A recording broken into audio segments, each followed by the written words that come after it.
What if I told you that your greatest gift, your compassion, could also be the very thing that's destroying you? Because if your heart is wired to care deeply, if you're the one who always shows up, holds space, forgives too soon, loves too hard, this is for you. You see, no one ever teaches us this. Compassion without wisdom is a setup for self destruction.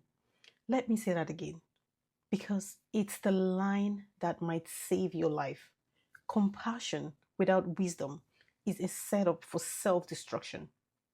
You were raised to believe that being a good person means being endlessly available, that love means sacrifice, that empathy means absorbing pain that was never yours to begin with.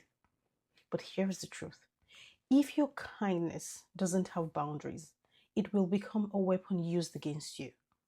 Some people will drain you and then ask why you're empty.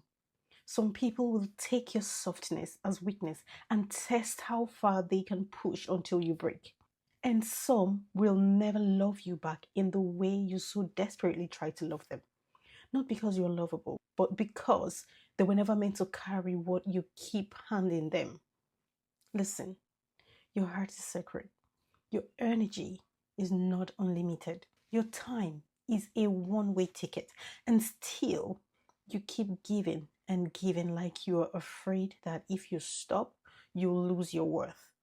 But you don't earn your value by bleeding for people who never plan to stop the bleeding. That's not love. That's self-abandonment. And I know why you do it. Because deep down, you think that if you love hard enough, they'll finally change.